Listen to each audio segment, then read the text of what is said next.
Welcome back to CBS Sports HQ, where the NFL draft will be here before you know it. 10 days away. Last year, we saw a record 6 quarterbacks go in the first round. This year, not as likely, as we're looking at a much weaker quarterback class. However, still a lot of talent. Now, all week long, we're going to go through Danny Kanell's top positional rankings. And today, we're starting with the top quarterbacks heading into the NFL draft. We're going to start at 7 and then work our way all the way up. Danny Kanell is with us. I can't wait to get to this 2B, 2A situation. You're already making up your own rules. You just skipped the number 3. But let's start with number 7 and your quarterback power rankings. Coming in at number 7 is Syracuse quarterback Kyle McCord. He was an 11-1, Danny, as a starter at Ohio State before transferring to Syracuse, where he led the nation in passing yards. Silenced a lot of critics last season. Why is he at 7 here for you?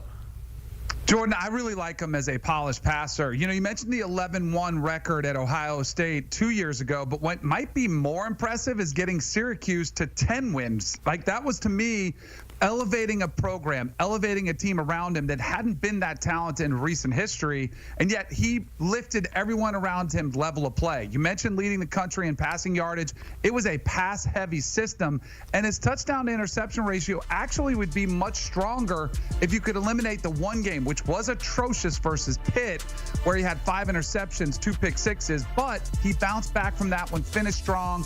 I think he's a really polished passer. He doesn't have the prototypical size and athleticism that you want, but I think he's an outstanding, accurate passer who would probably be more of a spot starter, long-term backup in the NFL, but I really like his makeup. Yeah, excited to see how he develops at the next level. Let's get to 6 here. We'll go ahead and reveal who lands in this spot. It's Tyler Shough, another guy who isn't really expected to be a first-round pick, but could be a potential starter if he's drafted by a team who needs a rookie quarterback to begin the season.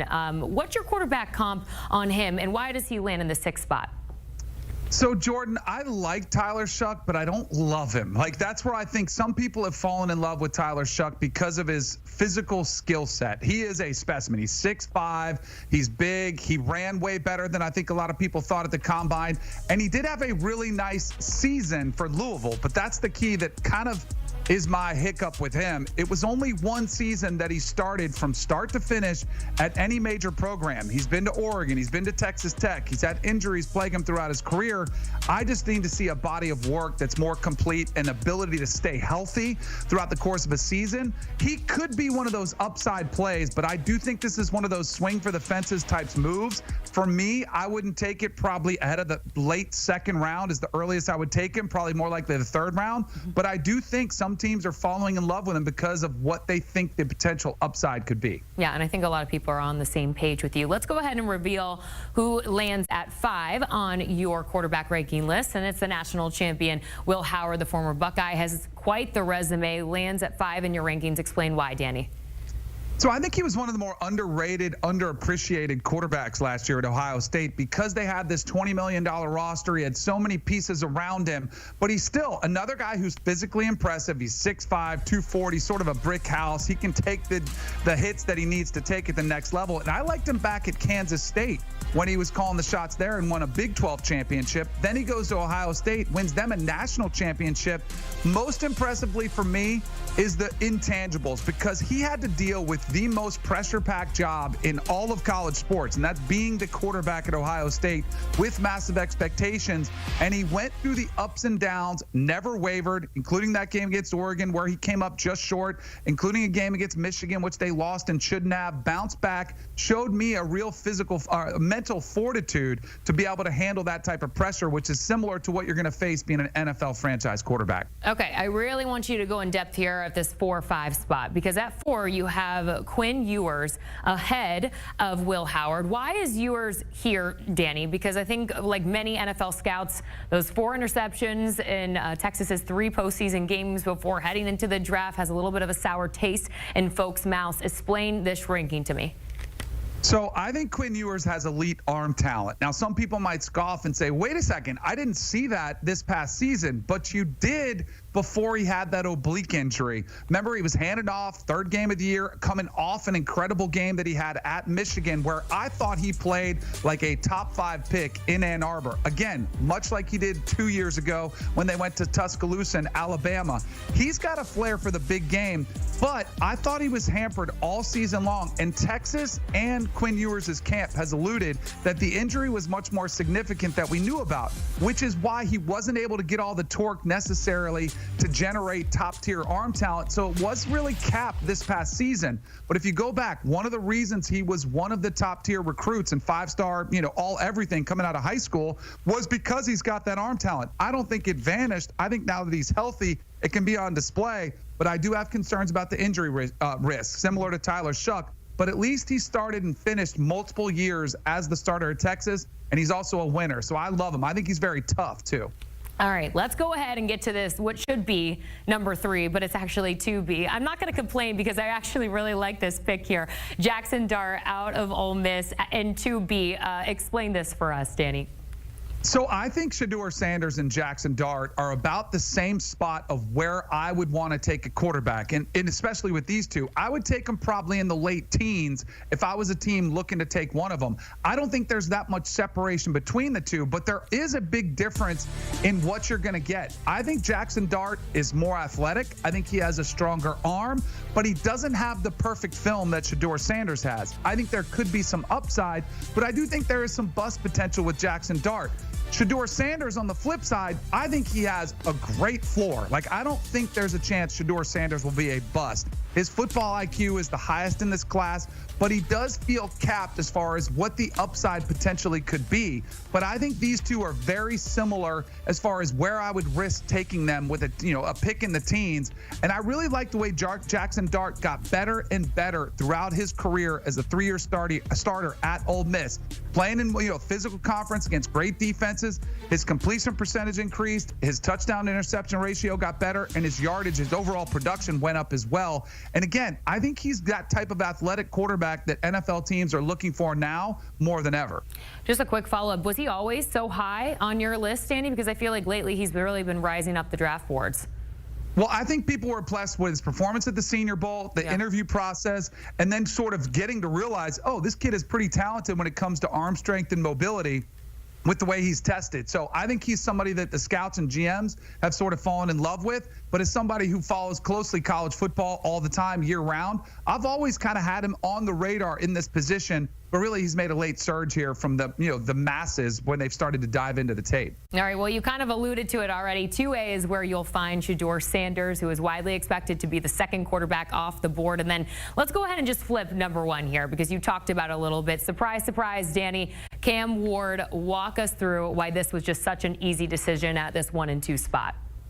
So I do think Cam Ward is in a category all by himself, and then it's Shedeur, and you've got Jackson sort of a category together. Cam Ward is the only quarterback in this class that I would take a top 5 pick and spend it on one of these quarterbacks, and that's obviously, I think, why he's sort of the consensus number 1 overall player. He's got the upside. That's the word that I keep going to. Potential and upside are what NFL teams are looking for now more than ever. It's sort of an NBA model, if you will, of what they want to get. They don't want somebody who's tapped out. They want somebody who has playmaking ability, and Cam Ward has that in spades. Elite arm talent, elite playmaking ability, and I do think leadership is really a strong suit of it as well. Everywhere he's been, he's transformed teams into winners, including at Miami, and the leadership skills, his ability to get the players around him to elevate their play, to push his teammates in the offseason, which he did at Miami, going in there. It is not easy to command a locker room when you only have about 8 months to do so, and yet that's exactly what he did at Miami, elevated them to a winning season. I think Cam Ward is the one quarterback in this class who I think could be special. All right. What a way to leave it off. We'll leave it there. Danny Cannell joining us here. We can't wait to watch him at the next level as Danny's first of the week. He's going to be going through all the positional rankings. This is a full look at his top quarterbacks heading into the 2025 NFL draft. As he says, Cam Ward just in a league of his own at number 1. 2A, 2B, Shedeur and Jackson Dart just in that same spot, followed by Quinn Ewers, Will Howard, Tyler Shuck, and Kyle McCord. Looking at our headlines, we start in the NFL, where Colorado's quarterback Shedeur Sanders is set to visit with the Raiders later today. Las Vegas holds the number 6th overall pick in this year's draft. Our Ryan Wilson has Sanders projected to go a bit earlier than where the Raiders will be drafting. Wilson's got him going 2nd overall to Cleveland in his latest mock. Elsewhere, Penn State defensive end Abdul Carter is set to visit with the Patriots today. He was the Big Ten Defensive Player of the Year with the Nittany Lions. He was also unanimous All-American. Our Ryan Wilson has Carter projected 4th overall, where New England will be picking in his latest mock draft.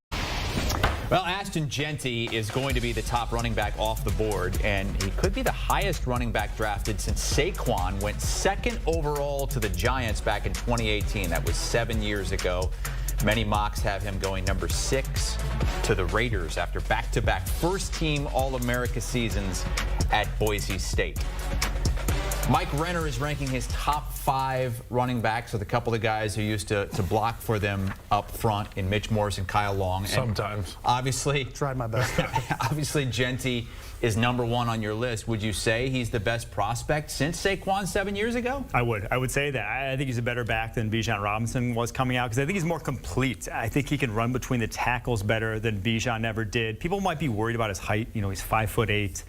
He reminds me of Maurice Jones-Drew, man, where that height almost plays to his advantage because he just cannot stop breaking tackles. He had 900 more rushing yards than anyone else in college football last year, 49 more broken tackles than anyone else in college football last year. And you just see him like bounce off of tackles left and right like a pinball. And then he's got real home run speed. So many big runs on his tape. No one caught this guy from behind. And I think what gets underrated is his receiving ability. He was a receiver in high school until his senior year of high school. Then obviously split time the past 2 years at Boise State, but had 60 catches the year prior. Yeah, Ashton Jeanty, this guy is a do-it-all, top 10 sort of running back. Mitch, would you say that the Raiders could not afford to pass up on this opportunity at number 6 overall? Listen, I don't know about Kyle, but when I was playing football, I removed myself as much as possible, and the only film that I watched was the one that I had to do my job. You hear these names in these spurts from these college players who are playing, and Ashton Jeanty was one of those guys that even had me turning on college football. He is electric. He's on unbelievable talent. I just think you put him in any position, especially you put him with Pete Carroll. Right, you think of Marshawn Lynch, you think Pete Carroll and running backs. This guy is meant to be in the NFL. He's meant to be with Pete Carroll and with the Las Vegas Raiders. And you're pitching him, you're kind of shipping Pete Carroll with that physical running back style. I played for a guy named Chip Kelly, who now wears silver and black. Ooh. And he's going to have an opportunity with 2 tight ends, balanced formations, to have this guy in the dot. Are you kidding me? I love this. If I'm a Las Vegas Raiders fan, I'm jumping at the opportunity to have Jeanty be the first jersey I pick up at the pro shop. Because a lot of people think of Pete Carroll, or excuse me, Chip Kelly, and they think like high-flying offense back with the Eagles. But no, they're a run-first. He's a run-first offensive coordinator. Pound the rock. Yes. Reggie Bush back in the day at USC. Number 2 ranked running back, according to Mike Renner, is Dylan Sampson from Tennessee.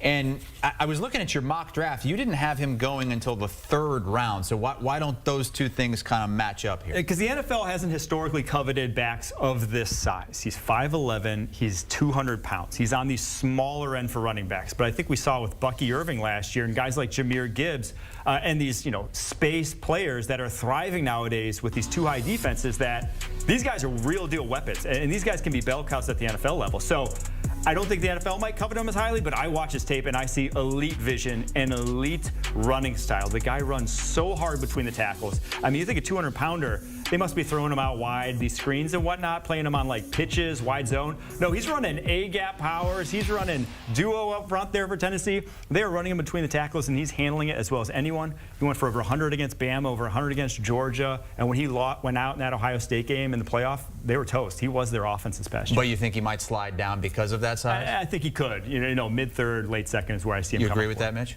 Well, I think you can't understate what you said, which kind of got me, which is vision. Yep. I think that's an intangible for a running back in this position. Listen, you put him in, you give him an opportunity to learn a system, and if you have the vision, if you have the football IQ, you can make plays.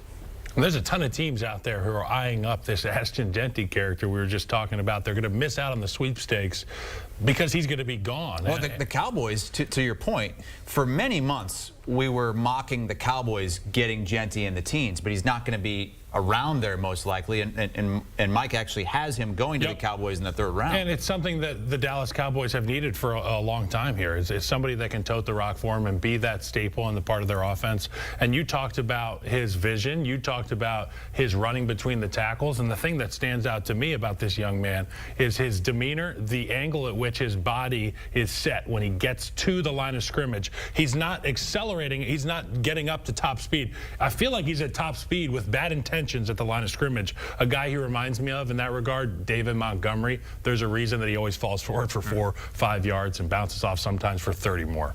Number 3 ranked running back, according to Mike Renner, out of North Carolina, Omarion Hampton, and you have him going to Denver. They took Javonte Williams in the 2nd round about 4 years ago. Yeah, I feel bad that Omarion Hampton's in this draft class because in like a bunch of the previous few draft classes, this guy would have been RB1. Like, he's that good. He's probably going to be a 1st-round pick. There's just not a lot of holes to poke in his game. And we talked about Ashton Genty and Dylan Sampson running hard. This guy might be the hardest runner in the entire draft class. He will stick his nose into any defender at any time and try to lower the boom, try to drag for more yardage. That's what you need going from college to the NFL. A lot of reasons why running backs don't succeed is because it's mainly tough yards in the league. You can't always be the guy running out to space, bouncing these runs out. You got to churn between the tackles. And Omarion Hampton, I love him because you didn't see him run behind a great offensive line. He wasn't getting a ton of holes. And so when he did, he maximized those runs. Big fan of his game. These top 3 guys, in my opinion, are all special backs. Mitch, what would you think about him going and joining that Bo Nix offense in Denver? I love it. Listen, Sean Payton loves tough football players, and talking about an offensive line, there's no real offensive line besides maybe the Philadelphia Eagles or the Kansas City Chiefs that I can think of a better landing spot to be behind than the Denver Broncos. Yeah, that's the main thing I think about is what kind of room are you going to come into? You look at a guy like Saquon Barkley, who had great success in the New York Giants organization with a lackluster offensive line. They dealt with some injuries. They dealt with a lot of bad things. He went to Philly. His game becomes exponentially better. You'd be like, oh my God, this guy's even better. To your point about playing at UNC with that kind of competition in Chapel Hill, he's going to look better in the National Football League, particularly in a place like Denver. A lot of it is about fit, and maybe Cam Scadaboo is one of those guys that needs to fit in a certain system. You have him ranked number 4. What do you think about that? Yeah, 100%. He is a limited back. He is not fast. We can all say that based off his tape. It's pretty obvious when you watch him, but as a between the tackles, as a short yardage, as a goal line runner, I think he's the best guy in this draft class because not only does he have the power behind him, not only is he a physical runner, but you see the feet and the cuts on some of these runs. His ability to just get from gap to gap is truly special for a bigger power sort of running back. And the guy is just a tough SOB, man. He plays the game the way just you want the running back position to be played. Reminds me a lot of David Montgomery. I think in a RBBC type of thing, in a 2-man sort of backfield where you got 1 speed back, 1 power back, this is as ideal a power back as you can get. Reminds me of an offensive lineman carrying the football, Mitch. I mean, the guy is just wild. Well, you can't tell me he's underassuming or unassuming after watching him play at the end of the year. Yes. Like you said, his grit, his toughness, the way they fed him the ball in those big moments. Listen, he's got a little moxie, he's got a little swagger, and that's something you want when you need those nitty-gritty yards to fall forward and get those first downs. Hey, can we just pull up a big picture of this guy's face? Because there's some football players, looks like an all you got to do is look at their head, right? Yeah. You know, there's some guys you look at him and you go, yep, that's a football And his player. dad's head is exactly the same. First time guy, I right? saw Cam, I said, I bet that dude is pretty tough. And you know what? You take a look at the film and all these big runs that he's busting. Obviously, you pointed out the fact that he doesn't have that elite top-end breakaway speed. Every single one of his teammates are hustling and bustling to get downfield to block for young Cam Scadaboo. It speaks volumes about his character. I love him. I can't wait to watch him in the National Football League. Joe Shane said the Giants don't necessarily need a quarterback, but you have them taking a running back here. Is that a position that they're going to focus in on, you think? Yeah, they have a interesting running back group there. Tyrone Tracy, who was a former wide receiver that showed some flashes, but he still has some issues in terms of his vision. That's going to be the case when you're a wide receiver turn running back. And then Devin Singletary, who's a vet, but you kind of know what you're getting out of him. I think this is a different sort of back that would play really well and complement Tyrone Tracy really well in that backfield. All right, we're going through Mike Renner's top 5 running backs in the draft, which is a week from tomorrow. Number 5, Trevion Henderson from Ohio State. He was the #1 ranked running back in the 21 class. Over 100 carries all 4 years in college. Yeah, he's, I mentioned your running back by committee with Scatterbo as your power back. This is the ideal speed back. He is your space back, and he is exceptional on third downs, whether it's receiving or in pass protection, where in my opinion, and a lot of people's opinions, if you just watch this guy, he's the best pass protecting back in this draft class, physical as can be, and has home run hitting ability. Now, he's never been a bell cow at Ohio State. He's always been kind of, like I said, a running back by committee sort of guy, but in that role, he is as good as it gets in this draft class. And then they just rave about him. The guy is a personality in a locker room. He is going to be a leader and is going to do everything right every day. That's going to get you in the good graces of a coaching staff. Mike's got him second round to your Bears. Love that. Yeah. We'll take him. I saw what he did against the Oregon Ducks. I don't want to see him on anybody else's team but mine from now on. Two things offensive linemen love: running backs who are cool and you can hang out with, and secondly, they can pass protect. That's how you get respect. That's how you get the respect. So underrated. All right, guys. Mike Renner's top 5 running backs. You can find his latest mock at CBSSports.com. Pushing the pile today with all 3 of these guys, right? It was an awesome show. Check it out. Right there. QR code. Scan it. Travis Hunter, 9 days away from finding out where he's going to be playing his rookie season in the NFL. When asked what he would do if a team only allowed him to play one side of the ball, either wide receiver or cornerback, he told our Garrett Podell, "It's never playing football again because I've been doing it my whole life. I feel like I could dominate each side of the ball, so I really enjoy doing it."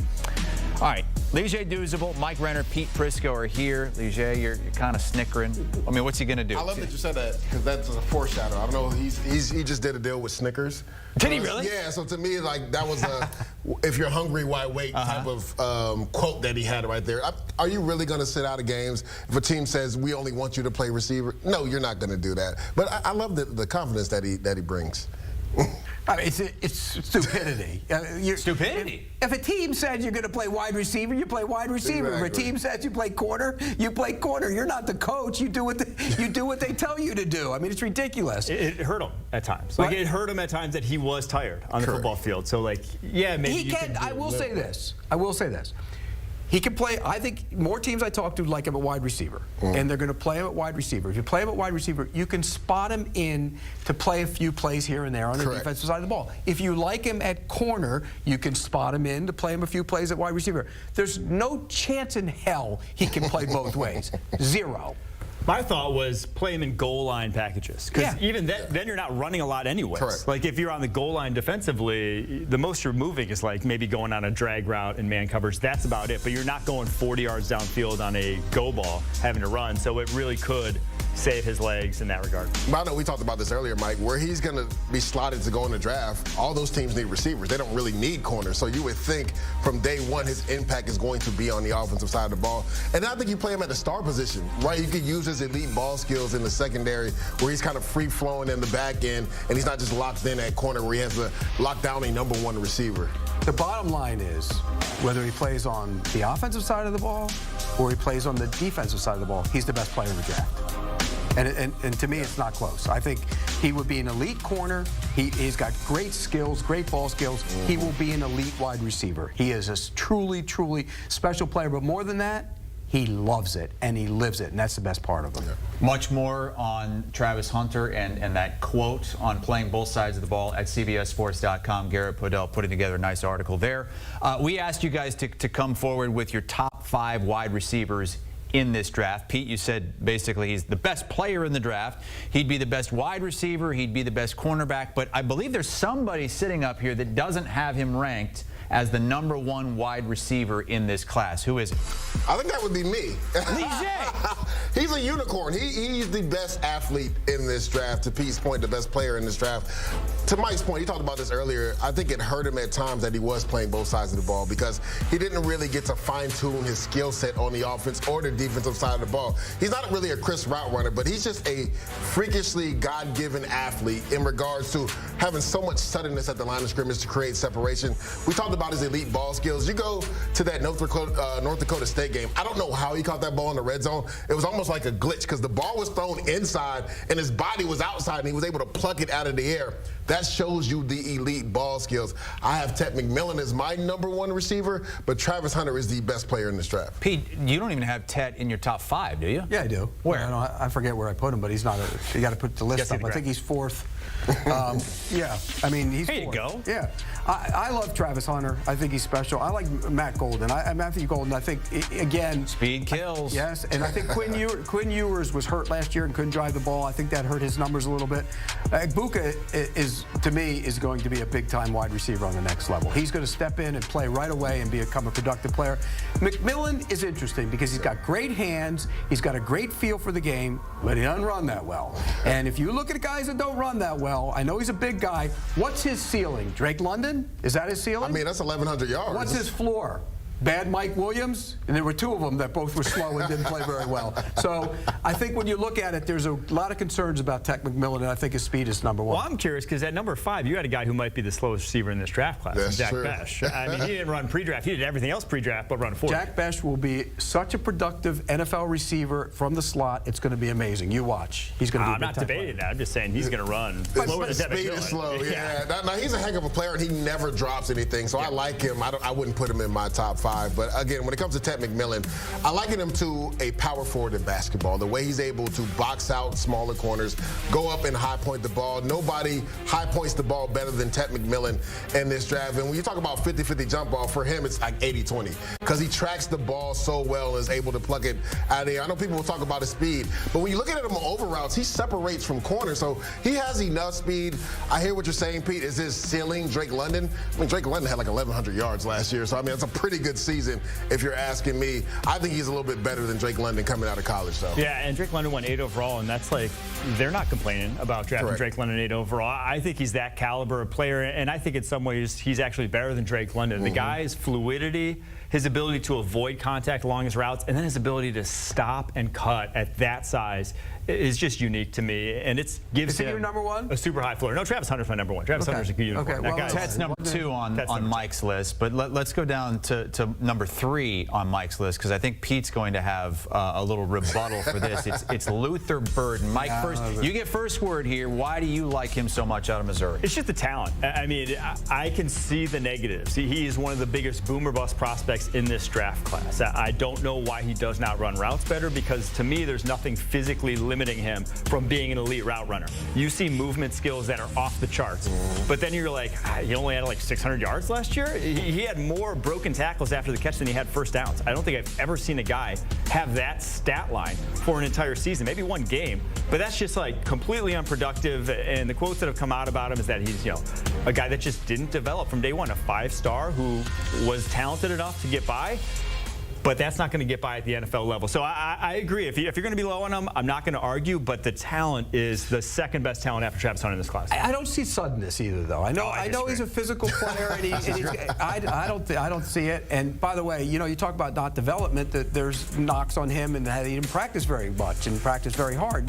That's a concern as well. So I just don't love him. I see there's talent there, but I just don't love the game. I think if he falls to the second, that's the best thing that can happen. That'd be good for him. If he gets drafted 10th overall, 12th overall, that's probably the worst thing. By the way, you're #5, Kyle Williams. I really like him. Yeah. I considered him at #5 too. I think Kyle Williams he's a great route runner. I was like, he might be the best separator in this draft. But going back to Luther Burden, I call him the slot fade assassin. This is a guy that adjusts to the ball really well. Now, people will say he's not a crisp route runner, but he just finds ways to get open. And he's just a really good football player. To your point, he's physical, Pete. We saw those highlights right there. Nobody ever brings him down. The first defender never brings him down. So if you like guys like Deebo Samuel who went in the second round, so that's where I think Luther Burden will go. He's just a good football player. You just got to get the ball in his hands. But Deebo Samuel's not sudden either. That's a lot. He was sudden when he came out. He gets up to speed fast, though. Yeah, but he's Deebo Samuel like a 1-4-8-10 split. Yeah, but he doesn't play sudden. He does not play sudden. But Not anymore. But DBs make business decisions when they tackle him, so that's the thing. If you're comparing Luther Burden to Deebo Samuel? No, Deebo's a unicorn. He's so big that just like other wide receivers, unless you're like 220 pounds, you're not Deebo Samuel. Let's get back to Lijay's list because there's somebody at #4 who I don't believe is on either one of Mike or Pete's list. Disrespect. And it's Jaden Higgins from Iowa State. I saw a ton of him. I love that pick. This guy's going to be a star. I mean, you talked about T-Max fluidity. at 6'4", the way Jaden Higgins is able to get in and out of breaks, you should not be able to do that at that size. And then, guys, I went back and looked at his film, and he had 9 receiving touchdowns. I believe all 9 were in the red zone. So you talk about a weapon in the red zone. You see it right there. He's able to get behind defenders. I think he ran like a 4.45 at 6'4", which is uncommon for guys that big. Look at it. Jump ball, back shoulder. That's what he can do in the red zone from day one. He's a guy I've been hearing a lot of buzz going early in the second round. I think he will be a nice piece on your offense. I think he's one of the most underrated players. I think he's going to be a star in the NFL. There's been some late first round too lately. So but y'all don't like him enough to put him in the top 5? I think for someone like Buffalo, this is a much better option for you than like what they went with Keon Coleman last year. Like they're similar. Like you look at just the weight, size, weight, speed, whatever, and you might think they're similar. No, Jaden Higgins is a much better separator. He gets off the line of scrimmage much better than Keon Coleman did. To me, he's more of like the Michael Pittman, T. Higgins guys that went at the top of the second than the Keon Coleman. I'm so glad you said it because that was my comp for him, Michael Pittman. And Michael Pittman went top of the second round. So no Mecca Egbuka in Liege's top 5. That. But, you know, I think he's a good player. I just don't like him better than those guys that I have in my top 5. I talked to a couple guys last night that think he might be better than Smith and Jigba. That's high praise. I don't think any Ohio State receivers would say that. Exactly. I don't think any Ohio State receiver would say that. I'm telling you, there are guys out there. And I love Rebecca because he's a hell of a competitor. He gets after you blocking, and he's just a good football player as well. But I don't think he's better than those 5 guys I put on that list. Yeah, I think he's a very good slot receiver. Yeah. He's very savvy. He is not a guy that gets open on his own the way Jackson Smith and Jigba did. There's going to be a lot of good receivers in this draft. I agree. I think it's gotten underrated. It's underrated. It's a lot of number 2 type of receivers. There's no elite guys other than Travis Hunter, I don't think, but there's going to be a lot of good receivers in the draft. How many in the first round, we think? 4. You think 4? Well, I was going to say 3. Well, you might get one of those guys to sneak in the back end. If you count Travis Hunter, I think. Yeah. Yeah, I always like forget about it. He's a unicorn, bro. That's amazing. He's a receiver. On the very latest With the First Pick podcast, it is the team needs draft, the biggest needs for each and every NFL team, including yours. When you have 2 players who know a thing or two about winning at the highest level, you listen to what they have to say. Both Logan Ryan and Bryant McFadden have 2 Super Bowl championships under their belt. Looking at these glory days, Logan playing corner for most of his career before making that switch to safety. Repping my New England Patriots for a long time there. B-Mac selected 62nd overall in the 2005 NFL Draft, spending the majority of his career as a Steeler.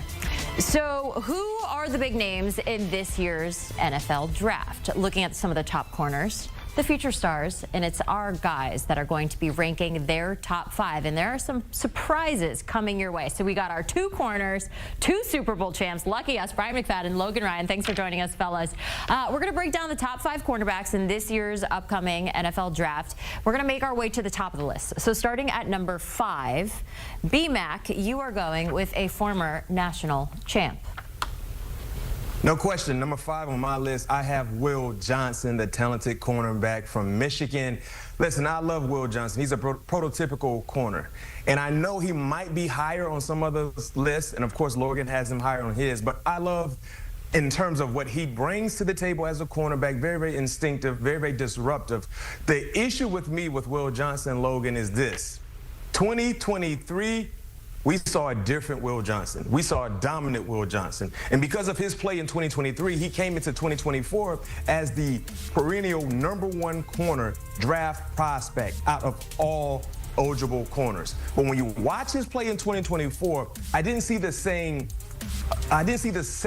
buzz. I didn't see the same fire. Of course, he was dealing with injuries. I think that played a big part in the lack of dominating like he did in 2023. But yet and still, when you're that guy, when you're a 5-star player, I need you to look like a 5-star player week in and week out like he did in 2023. And then you factor in finishing the season not healthy and then getting in his pre-draft process. He didn't do anything at the combine because he wasn't healthy. He had his own private pro day, a week ago, didn't run the 40, did his drills, and when you watch him in his drills, he didn't really blow you or wow you away with his drills, So there's an area of concern. He still is a first-round player in my opinion, but I don't think he's a top dog like he was considered coming into the 2024 season, and because of that, I have him 5th on my list.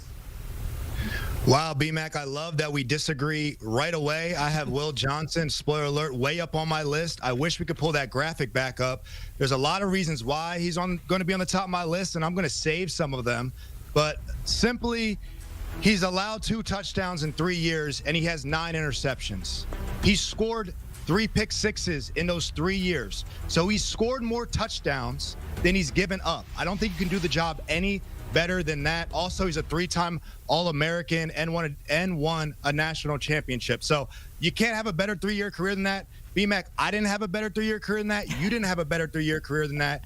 It's just us in the media out the game got to hate on something. The kid is literally flawless on his stats on the field. My 5th corner to start this thing off is Benjamin Morrison, Notre Dame. Listen, nobody plays more man-to-man coverage than Notre Dame. Notre Dame was in a national championship because of their man-to-man coverage. This means this guy's got the job week in and week out of covering #1 wide receivers. He's done a great job at it. You see how many passing yards Notre Dame allowed last year, 4th in the FBS, and they're playing nothing but man-to-man. And guess what, people? I know we say a man corner, a zone corner. Everybody in the NFL has to play man-to-man.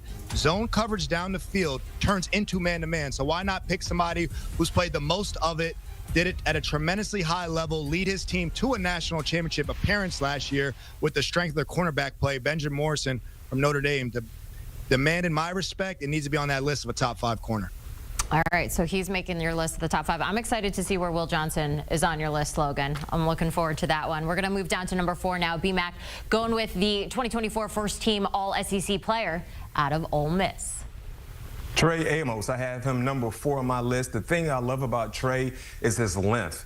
And he utilizes his length in coverage, especially at the line of scrimmage. He's very, very agile, has good feet work, good hips, and he plays the ball extremely well. And he's more than a willing participant in the running game. And he's played against a lot of high-level wide receivers throughout his time there in the SEC. And he's really earned a lot of draft leverage based on his play. When you watch them in real-time game situations, he wowed you. But when you went back and you really watched his game film, you became more of a fan of what he did week in and week out for the Rebels. So I love everything about Trey Amos. He reminds me a little bit of Rasul Douglas and his style of play and how he attacks the game week in and week out. And I think he will be a bona fide first-round selection as we get ready for the NFL draft.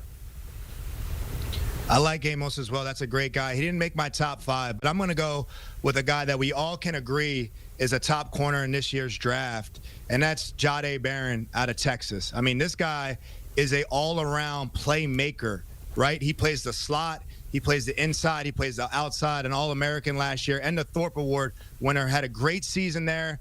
It's the best to play your best year of ball as you're coming out, and he did that. He's an all-around player. Like I said, he makes impact in the run game. He has great vision. He reminds me of Devin Witherspoon from the Seattle Seahawks. He's not just your perimeter corner, but this guy is a football player, a great tackler, makes an impact. He makes flash plays all over the place. I know B-Mac loves him as well, but this is going to be everybody's guy who's consensus top 5 cornerback in this year's class. That transitions us nicely to number 3 on B-Mac's list, and it is Barron out of Texas. B-Mac, why do you like him? The versatility, Logan talked about it. You know, the more you can do, you become a big-time asset in the secondary for whatever team decides to draft you, and that's Jahdae Barron. He's the most versatile cornerback in this draft, in my opinion, and he really surprised a lot of people with his speed and his 40 time running that 4.3 there in Indy.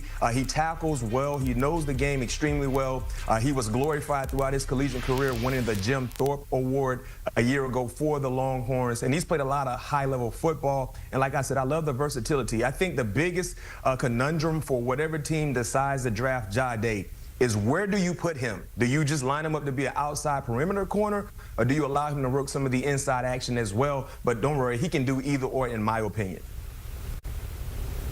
Yeah, number 3 on my list coming up is somebody that B-Mac can't get on ChatGPT. AI is not going to give you this answer. You can't be lazy for this one, B-Mac. You actually got to watch the tape. And this guy is Siobhan Ravel out of Eastern Carolina. Potential through the roof. This guy's coming off a torn ACL, not recruited out of high school, had a car accident where he almost lost his life in high school, gets seen at a camp. This guy is 6'2", runs a sub-4 340, jumps 11 foot in the broad. He is a freak of nature, and he can get in and out of his breaks as well. Like I said, it's not going to be a name you're going to see. But when you watch this guy move at his speed and his size and his ability, he is a under-the-radar gem. I'm not talking about the order they're going to get drafted. I'm talking about the impact, the ability to play at the next level. This guy is a freak, and everybody wanted him out of Eastern Carolina after 2023. And guess what he did, Jenny? He stayed home. He did not chase that NIL. He kept delivering. He got better, and he tore his ACL last year. That's why you're not going to hear too much about him. But this guy is one that you got to keep an eye on. He is definitely the Quinyon Mitchell this year's draft, a Rick Woolen of this draft for the Seahawks, someone who has just as good, if not better numbers than Sauce Gardner. It's not the biggest name, B-Mac. You got to do your reason, watch the tape. This guy's going to play well at the next level. The issue that I have with Suvon is that the ACL injury. That's the only reason why, Logan, he didn't make my top 5. I'm a big-time fan of Suvon. When you look at what he did at East Carolina, when he played against Michigan in the Big House, he put the entire world on notice. Played against that level of competition. He put the clamps down. And also, I think he's the best press corner in this draft. He is a more refined Tariq Woolen. Remember when Tariq came out of UTSA, he just moved to cornerback with his final 2 seasons there, so clearly he was a bit raw. Suvon is a more refined Tariq Woolen. I don't know if he's 4.2 fast, but we know he's fast enough, and he still will be a first-round selection, even with the ACL concerns that many organizations have, in my opinion. An incredible story there, that's for sure. Logan, I feel like you were calling B-Mac out on not doing his homework in that one. I don't know. His number 2 pick is a name that might not be super familiar. B-Mac, who do you have going at number 2? No question. My number 2 pick, I believe he will be the Devon Witherspoon of this draft. And what I mean when I say this, Jenny, Logan, he will go higher than many people expect. Remember, Devon Witherspoon surprised a lot of outsiders when he was the top 5 draft pick by the Seattle Seahawks. Maxwell Harrison has that ability. The thing I love about Maxwell Harrison, unfortunately, he didn't get a chance to play a full season because of a shoulder ailment, but when he started for Kentucky, he was a playmaker. Go back and watch the game earlier in the year against Georgia there in Kentucky. Watch the double move concepts they consistently threw at Maxwell. Watch the disciplined eyes. Go watch what he did against Texas, against Isaiah Bond, Matthew Golden. Consistently, they trying to hit him across the middle with deep digs, deep posts, and he was always in the hip pocket. So when you watch him play, we all knew he was extremely quick and fast. But when he went to Indy and put forth that great personal workout, all he did was confirm everything that we saw that he did while at college at Kentucky. So I believe, like I said, he will be drafted a lot higher than many people believe. And oh, by the way, anytime you're running 4.2, that's just the icing on the cake. And you better believe that cake was already tasting good. Maxwell Harrison has a lot of talent. I agree. He's going to be a great player. And, Jenny, this is a tough list because this is an extremely good cornerback class. There's a lot of great athletes, a lot of great players. I'm going to go with the most popular player we all know coming out of college, and he's not number 1 on my list. Ooh. But the best athlete out there is Travis Hunter, obviously. And the reason why he's not number 1 is because he does not spend all the time on this craft. We obviously know he's busy watching receiver tape, playing receiver the other half of the game. We know what he is, a generational athlete, a generational talent, ball skills through the roof. If you could play, you're good enough to play wide receiver, you're good enough to throw the ball up in the air and go get it. But cornerback is a craftsman mentality. It is a black belt. It is a martial art. Just because you're a great fighter doesn't mean you can be specialized in one talent, and that's what a quarterback needs to do. I still think there's some refining in Travis Hunter's game. He's good at the line of scrimmage. He can turn and run at high point and get the ball and score it better than anybody out there, but his off man still needs some work. There's a lot of phases to his game that he's going to need work. Obviously, he's taking a step up, but he's going to be a consensus top 5 pick for the athlete that he is, the specimen that he is. But for the cornerback position, I think there is someone better at their craft than Travis Hunter is. They're not the athlete that Travis Hunter is, but there is someone better at their craft than Travis Hunter is. Still going to be a great corner at the next level if he decides to play that. All right, so Logan, we're going to kick it back to you now for that number 1 pick. Yep. And if memory serves me right, it's Will Johnson, because that was B-Mac's number 5 pick. You said it was going to be down on your list. Little did we know Will Johnson would be number 1. Yeah, Will Johnson's just been too good for too long, and people don't like that. And it reminds me a lot of Joe Hayden. When people are hating on Joe Hayden because he didn't run the fastest 40 and his pro agility was a 4.3 and not a 4.1. Who cares? Turn on the tape. This guy was really highly recruited out of high school, goes to a top college, starts right away as a freshman All-American. Check. That's the best you can do. Your sophomore year, you go first-team All-American. Check. and you win a national championship. Oh, and by the way, B-Mac, you're also the player of the game in the national championship for Michigan.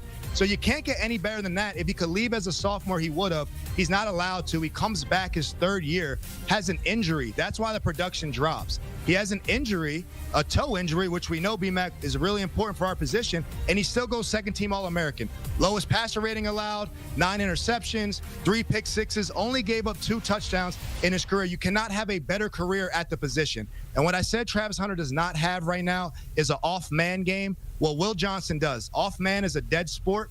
It's a lost art. I think B-Mac can agree with that. Not as many guys do it because we all press. Coming out of college now, Will Johnson can press, and he can play off. He has that game to him. He has that Joe Hayden game. He's a taller Joe Hayden. He has a Derek Stingley approach. He's just a fundamentalist. He's a purist. And what happens when these guys like B-Mac go to the combine and they got something to talk about, they don't like if a guy runs fast enough or doesn't run, they slide him down their list for talking points. But it's a no-brainer. It's a Joe Hayden pick here. Pick him as the first corner. He's going to have a long career, going to make Pro Bowls and help his team win Super Bowls.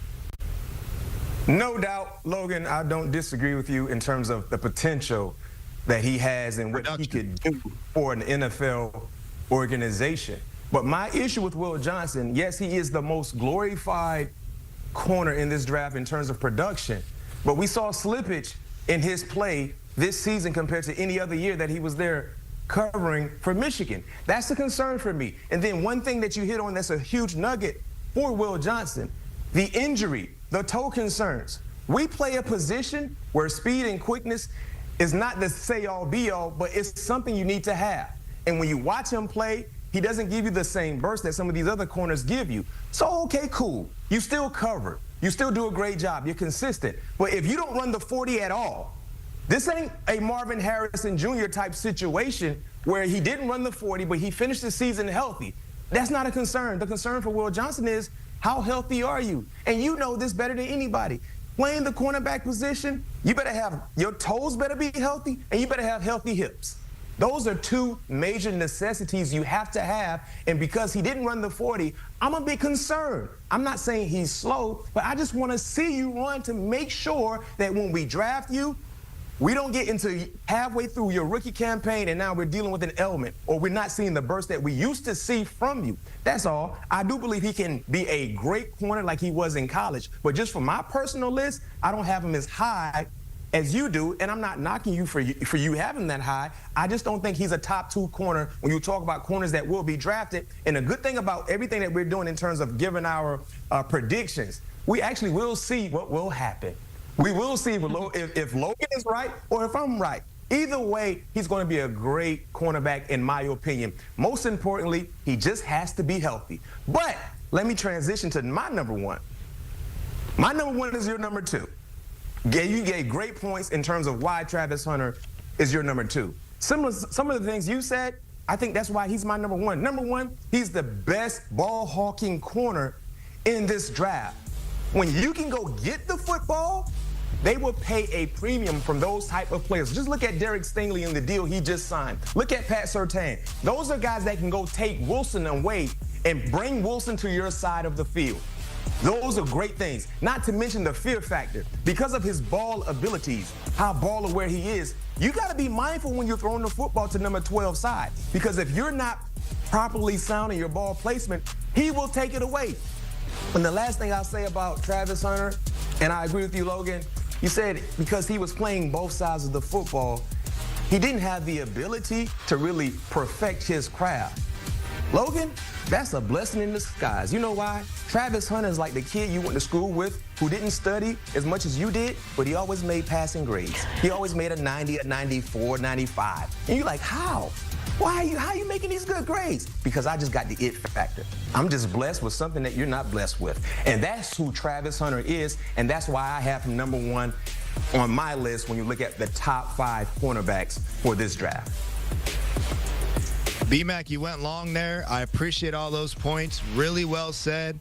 You know what you're talking about, absolutely. And I'm so glad you brought up Derek Stingley, because this time a year ago, if you would have heard yourself, Derek Stingley, or when Derek Stingley was coming out of college, so pure as a freshman, but then sophomore and junior years, he had injuries. You didn't know if he was going to be healthy at the next year, but then you compare him as one of the best corners in the league, and that's what Will Johnson is. We know he's good. He's a purist. You're worried about the toe, just like they're worried about Stingley. You worry about the drop of production, just like they're worried about Stingley. But guess what? Stingley still got drafted high. And guess what? Stingley is still a great corner, like we all knew, because we knew that cornerback is an art, right? We're not guessing at the next level. Go with the guys who have production. Imagine, Jenny, you do a job where you got to cover somebody and you don't know where they're going. You have no idea where they're going. I got to cover you going backwards, and I don't know where you're going.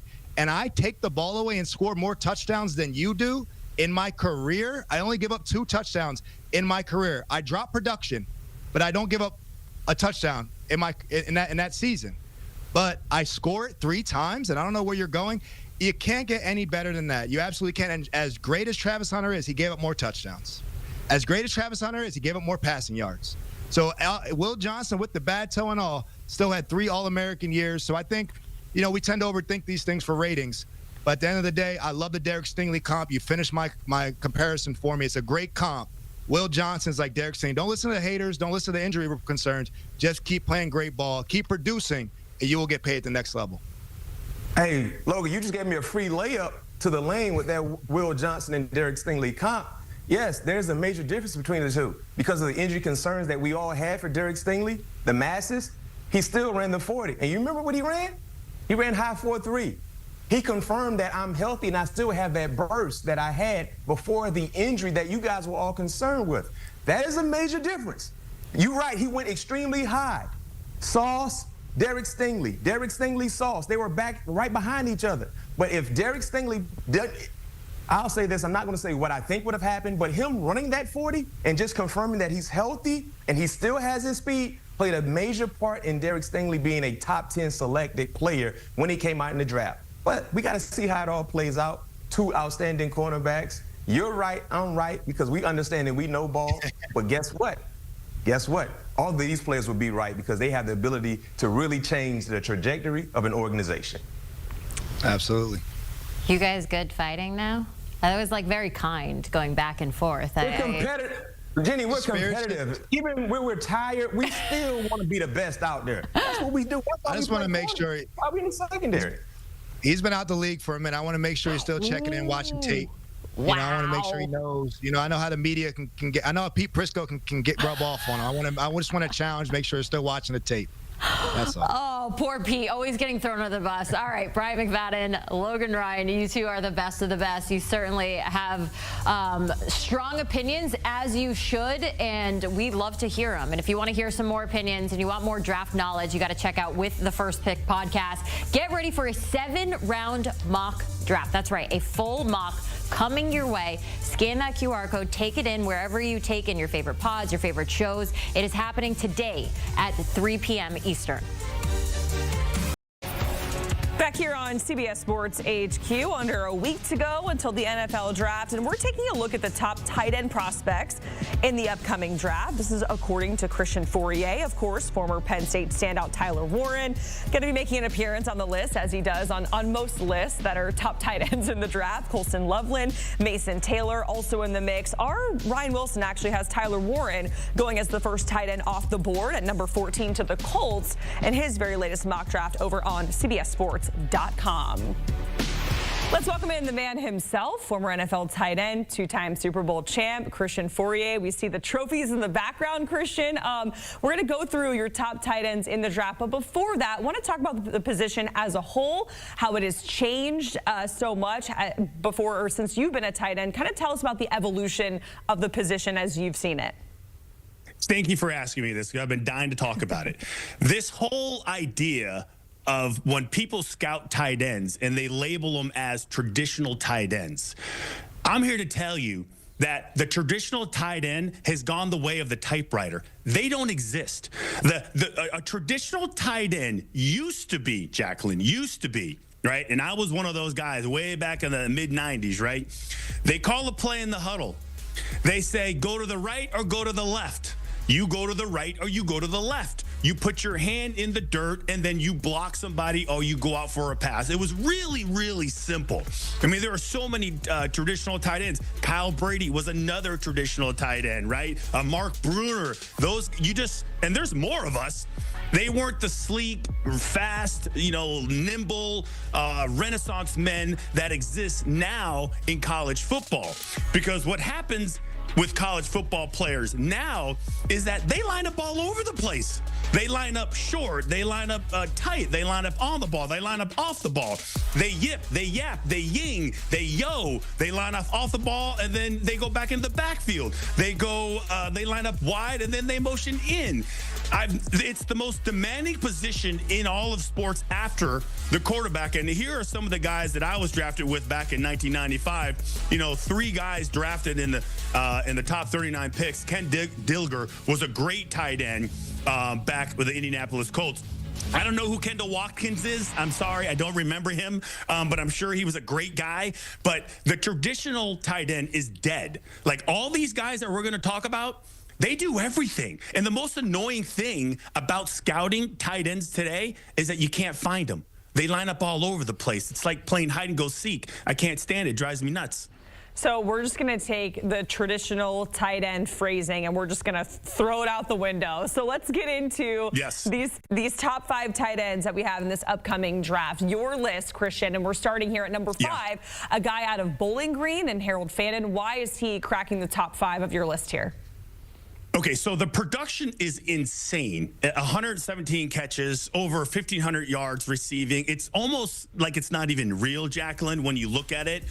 And then you look at who he had these catches and numbers against. Look at the game against Penn State. He had 11 catches. The very next game against Texas A&M, he had 8 for almost over 280 yards. The problem that people see in Harold Fannin Jr. is that he kind of runs funky. He doesn't have the greatest gait. He kind of reminds me of Jonnu Smith, to be honest with you, a little bit smaller, but he is more than capable. Those 2 teams I talked about, the Big Ten team and the SEC team, they couldn't stop him. They could not handle him. The very 2 first passes against Penn State, one was a seam route between 2 defenders. It was an unbelievable catch. And the next one he caught was for a touchdown.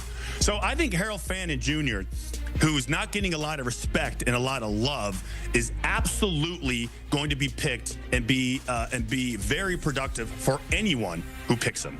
Yeah, we see the most receiving yards by a tight end in a season, and Harold Fannin Jr. right there topping the list back from 2024. All right, let's go to number 4, and that brings us to Mason Taylor out of LSU. We know that he has that NFL DNA, but what else makes him such a special prospect in your eyes? Yeah, can you imagine your dad is Jason Taylor and your uncle is Zach Thomas? Like, I battled both those guys. They're insane. Mason Taylor may be my favorite out of all these guys because I think he has literally the most upside of all of them. He is a baby, first of all. He's only 20 years old. He's going to be 21 in another month. But every single year since he was 18 years old playing at LSU, he has had over 30 catches. And last year was his best, over 50 catches. I mean, he's smooth, he's fast, he's got great hands. He's obviously got a great bloodline. The problem with Mason is that he's just raw. Like, the best thing for him is that if he gets the right tight end coach who coaches him up on how to place his hands and how to use his feet. I've heard other people talk about that he's weak. I saw this guy at his pro day at LSU rep out 225 pounds 28 times, and he didn't even slow down till he hit 22. So he's strong. The problem with him is he just doesn't know how to use his strength. He's very huggy. He's very catchy. He doesn't strike. Every now and then he gets pushed around. He just doesn't know how to use his strength yet. When he does, he's going to be dangerous. All right, let's get into the top 3. We're talking about Gunnar Helm out of Texas. Christian, how is his skill set going to transition to the next level? First of all, if there is, for my Easter wish, if the New England Patriots could please draft him, I can only imagine him walking down Lansdowne Street and people saying, Gunnar, I'm your biggest fan. Oh, it's going to happen. I believe it. Here's the thing about Gunnar. He is probably the most technically sound tight end in this entire group. And that's all of them, even the top two. And if you look at what he did at his combine and how bad he looked and how unathletic he looked because he had this ankle issue, when you put the tape on, you realize how good he is. And he's sneaky athletic, and he's got great hands, and he's obviously not afraid to contact. And he's about as close to a traditional tight end, that word we said we weren't going to use anymore, as anybody in this list, because he was the easiest to find. When you're scouting him, he usually lines up attached. I mean, he does flex out every now and then, but he is really comfortable with his hand in the dirt. He did a couple things that I haven't seen any college tight ends do when it comes to hand placement. This is something that I used to love called the high arm. I saw him do that earlier this morning. I was like, wow, much better than I gave him credit for. And talking to other scouts, you think that combine would hurt him. Most scouts and most coaches appreciate the fact that he was willing to show what he would be willing to go through and how tough he is. They like that part about his game. All right, so Patriots brass, if you're listening, Christian's Easter wish is getting Gunna over to New England. All right, how do you like my little Boston accent there? Wasn't great, needs some work. I love it. So Christian, we're in the top two, and this is where things get interesting, right? Because a lot of mocks here at CBS, including Ryan Wilson, as I talked about off the top, they have Tyler Warren as their tight end number 1, but he is coming in at number 2 here for you. Why is that? Well, when I look at him, this is why, you see everybody's going downstream. Well, I'm swimming upstream. And I'm not saying that I don't think he's a good player. I think he's a great player. I just think some of his production came from gimmicky methods and schemes and play calling. He's obviously very, very talented. His blocking wasn't great, but I don't knock him off as much for that because I feel like he was literally lined up everywhere. He carried the ball 26 times. He was throwing passes. He was everywhere on the field, and he never came off the field. So I think he was saving his energy sometimes. But the biggest problem I think he's going to have is his separation. And some people may say, wow, he's so big it doesn't matter. Just get him the ball and he'll catch it. True, depending on what team he goes to. Now, if he goes to a team that has a quarterback that isn't sure or isn't accurate, his body just girth isn't necessarily going to benefit him as much as it would in college, when he is absolutely a mismatch for anyone who covers him. 17 catches against USC. This is the type of guy when you just know eventually when the team needs a play, they're going to him, and he usually makes him pay. He reminds me of a little bit of Jeremy Shockey with the hair. Hey, he wears the number 44 because his dad loved John Riggins. So he is tough, he is physical, he has a mean disposition, and I think he just loves playing football. But I think when it comes to the technical aspect at the next level, I think the next guy that we're going to talk about is a little bit better. All right, let's talk about him. Colston Loveland out of Michigan. There are some reports out there that the Bears could be eyeing him around that number 10 pick potentially, but what makes him number 1 on your list here of tight ends? Okay, so true story right now. Researching this guy, watching him, I was watching his 2024 tape, and I didn't really get it. I was like, I don't see what all the fuss is about. I was going to drop him to like number 4. And then I started watching 2023 tape where he was healthy the entire year, the year Michigan won the national championship. He was hurt like the first, in the first 10 plays of last year, had a shoulder injury, ended up getting surgery. So he wasn't nearly as violent and as strong at the point of attack. You watch 2023 and you sit there and you see him move all over the place, line up on the ball, line up wide. He did a double move slant route to the open end of the field that most wide receivers can't do. And for a guy who's close to 6'6", 250 plus pounds, that is rare. Now, he can obviously block at the point of attack. He's not afraid of contact. He's not afraid of mixing it up. I don't think there's not a TJ Hawkinson. There's not a Dan Graham in this draft when it comes to blocking. I just don't think it matters as much as most people say it does at the pro level. You just kind of have to, a tie is a win sometimes in the NFL because the backs are so good. But he's shifty as heck if you watch him. He's really smooth. And the one thing that I really thought was like really a sneaky asset that he had is how he gets off the line of scrimmage when the ball is snapped. Smooth, never stepping underneath himself, never losing ground. I mean, he had 2 different quarterbacks playing for him last year at Michigan. So I do think that overall, everything included, he is the best option at tight end in the draft. Yeah, and a lot of our draft analysts are kind of split. Some have him going as the first tight end off the board to the Colts. Others, number 22 off the board to the Chargers. Christian, we certainly appreciate it. Always a pleasure going through your top tight end prospects in the upcoming draft.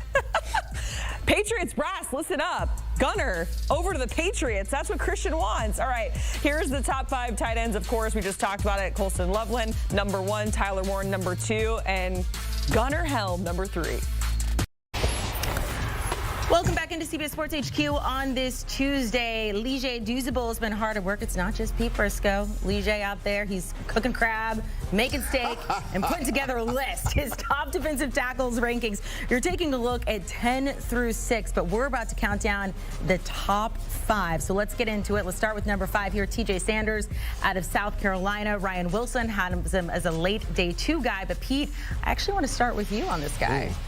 Well, there's some talk that he's not a great practice player, and look at, I mean, I'm just relaying some information. It's Lion season, Pete. Yeah, well, I mean, he's a good player, but again, you want your guy practicing hard all the time. Well, on tape you don't see that because we were talking about that off camera. He's a violent defensive tackle that gives you interior pass rush, and he's just physical with his hand usage. You see it right here on the inside. He can bend and get on the edge, and that's the thing that quarterbacks really hate. You see it right there on the double team. Look how he violently disengages and makes that tackle. So TJ Sanders was part of a defensive line where there's going to be probably 4 guys get drafted, and Pete, he's probably going to be the highest guy drafted out of that defensive line to let you know how good of a player he truly is. Before we get into the rest of the players, I mean, how deep is this class compared to other drafts? Because it seems like it's remarkable. I'm not going to lie to you. There will be starters in the 4th round from this draft. Like maybe even 5th round. Defensive tackle. Yeah. Defensive tackle, 4th, 5th round, there will probably be starters down the road in this draft class. That's how deep it is. This may be the deepest defensive line or tackle class we've seen in probably 20, 30 years. Now, I will say this. Talent-wise, there's a lot of talent at defensive tackle. There are some character concerns about some of them. We ain't raising choir boys here. I know, but so you know, that kind of knock them down a little bit. Okay, I don't know which ones those are necessarily. No, you guys can bring it up if you want, or we'll let the teams. They know what it is behind the scenes. Let's go to the sexy Darius Alexander out of Toledo. Balled out during the Senior Bowl. Really improved his draft stock. It seems like Lige after the season ended. For sure, Amanda. Throughout this process, he's probably been the one defensive tackle that has gained as much traction as any defensive tackle in this draft. When you look at him, he's an athletic defensive tackle, around 295, 300 pounds, ran a 4.95 at the combine. You go back to that bowl game versus Pittsburgh, shows his athletic ability. He drops in zone coverage, 58-yard interception to the house. And Amanda, he leapfrogged an offensive lineman to get to the end zone. He's a guy that can line up and down the line of scrimmage. He did that at the Senior Bowl like you talked about. Rushed at edge, rushed inside. He's a guy that plays with great leverage, has great flexibility. He stays in there against double teams. He doesn't get knocked off the ball. The only concern with him, Petey, he's an older prospect. He's 24 years old, will be turning 25 right before the season starts. But other than that, he's a guy that's going to come in day one and start on your defensive line. Well, there are other concerns. There's level of competition concern. And when I watch a tape, if they're playing a bad team and I'm watching a guy, he's terrible offensive lineman, I just turn it off. I'm not watching it anymore. I'm just not watching it anymore. Yeah. What makes you more angry? Offensive linemen in bad play or like drafting running backs too high? I feel like those are your top 2 pet peeves. Drafting running backs too high. Okay. And then the other concern is history of the small school defensive tackle isn't great on the next level if you draft them high. It just isn't. If you look back at the history, it's a tough transition. You're going from playing small school dominant defensive tackle to big time football in the National Football League against big power linemen. So it's a tough transition. The only pushback I would say on that is that the Senior Bowl, he looked like he belonged. And actually, he didn't just look like he excelled at the Senior Bowl. And then when you look at his game tape, we talked about Pittsburgh being an ACC team. He dominated in that game. Mississippi State, an SEC team. He dominated them as well. So there's tape of him playing the upper echelon talent in college football. And then again, at the Senior Bowl, he dominated. Let's go to Kenneth Grant here out of Michigan, I believe. This is a big guy. Look, 6'4", 331 pounds. Some people have him listed as high as 340, I believe. Ryan Wilson has him going 13th overall to the Dolphins. Ooh. So we're looking at a top first rounder. You agree with that, Lige? You have him at number 3 on your list. He probably has the most upside at D tackle in this draft. And I say that because he's going to be dominant against the run from day one and help your run defense. But, Pete, I think his biggest upside is pass rushing. You go to that Ohio State game, they could not block him. And a lot of those guards are going to get drafted for Ohio State. So this is a guy that's a freak athlete. You talked about Amanda. Some people say he's 330. Some people say he's 340 pounds. I go to last year's tape where he's playing Penn State, right? And the running back has like 20 yards on him, and he runs him down, Amanda. 340 pounds, picking him up, putting him down, chasing down Katron Allen from behind, 30 yards down the field. Bruce Feldman had him on his freak list for a reason. This guy has the highest upside at all of these D tackles in this draft. Yeah, I think 13 would probably be a little high for him. If you're sitting there with your Chargers, Jim Harbaugh, you would want him in your middle of your defense. I love him. I think he's a really powerful player, can get up the field, can do a lot of things. When you watch Mason Graham, he's much bigger. He's much more physical than Mason Graham. I will say this, my guy, my center from USC handled him when they played and matched up. Monheim. He was very good against him. So you have him at number 3, and both of you said he may have the most upside, still 2 guys above him. The next one is Kenneth Grant, and looking at Ryan's latest mock draft, and again, look, these things change. He actually has him, what did I say? Kenneth Grant. Oh, sorry, Walter Nolan. Walter Nolan compared to Kenneth Grant because he has Kenneth Grant going higher, that's where I meant to say it, and Walter Nolan going a little bit lower, but you have them switched. And I actually don't think it's that far of a drop-off between him and Mason Graham. When you look at what Walter Nolan does, he has big tree trunk legs. He's hard to move off the ball. If you're looking for a guy that can penetrate and create havoc in the backfield, that's exactly what Walter Nolan does. I think there's something to be said, too, Amanda. This guy was the #1 recruit coming out of high school, and he lived up to those expectations. Again, look how violent he plays right here. Getting up the field, creating havoc. That is a pass rush game. Watch how he folds back under and gets the sack. Again, a guy that can penetrate, get in the backfield, create havoc. You see it right there, double team, come across the face, get a tackle for loss, and a fumble right there. He is constantly getting in the backfield and creating havoc. So, honestly, I don't think there's that much big of a drop-off between him and Mason Graham. I like the way that Walter Nolan plays the game. He plays it with reckless abandon, and he's also violent. And he's a guy, I think, from day one, if you're looking for a guy that can create havoc in the middle of your defense, he's your guy. He's an impressive football player. There's no question about it. He can get up the field. He's physical. Again, #1 recruit in the country. Went to Texas A&M. Yeah. Didn't work out at Texas A&M, and now went to to Ole Miss. But well, yeah, he took the money. But he's another one that there are some questions out there about. But he's a darn good football player. Okay, so not much room between him and Mason Graham. Mason Graham coming in at #1. Why does he get that top spot? He's just the most pro-ready D-tackle in this draft. When you look at him, his hand usage, the leverage he plays with. I know people have concerns about his arm length or his weight because he's only 296 pounds. But you never see him get knocked off the ball because he understands, because he has shorter arm speed, that he has to get his hands on offensive linemen before they get their hands on him. He's so athletic, Amanda, that at times, at 3 technique, and when I say 3 technique, interior defensive tackle, they let him rush in a 2-point stance standing up. Like, I'd never seen that on tape, Pete. A defensive tackle standing up and rushing the quarterback. That's the size of a linebacker. And then at times when they ran the ball, he was still able to hold his ground against the run. So you talk about a guy that rushes with a plan. He is the one guy that almost has like a veteran mindset when it comes to setting up his rushes at defensive tackles. And you see it right there, the ranks in the Big Ten when it comes to tackles and also pressures and sacks. He's top 5 in all those categories over the last couple of years. He's the most pro-ready defensive tackle in this draft. There are concerns about him. I love him. Don't get me wrong. I think the hand usage is incredible. The hand usage is incredible. He plays like a guy who's been playing football for a long time. And so he has the tricks of the trade down. You wonder if there's a ceiling. Okay. Because, you know what I'm saying? Is there a ceiling for him? Is this the best he's going to get? Because he's not a big guy. You mentioned 297, but at his pro day he was over 300. He did take off some weight. Yeah, he put some weight on. He needed to. He's still not a big guy. Yeah. He's not a power. You look at him, and you watch him walk into a room, and you look at him, he's not a big physical guy. You saw the hand,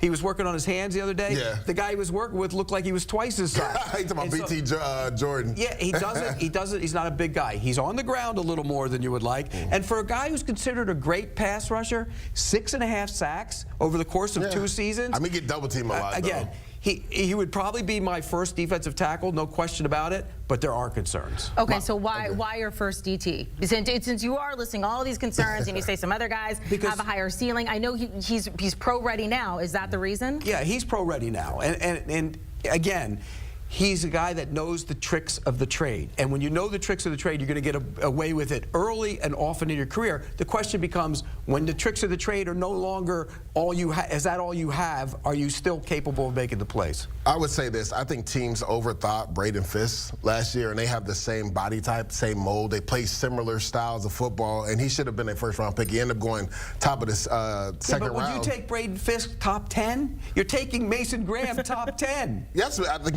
he can affect. Actually, some people have him top 5. I think Jacksonville at 5 makes a lot of sense to them. If I were them, I'm not so sure I would take him. I would consider it would complete that defensive line. I would take Walker.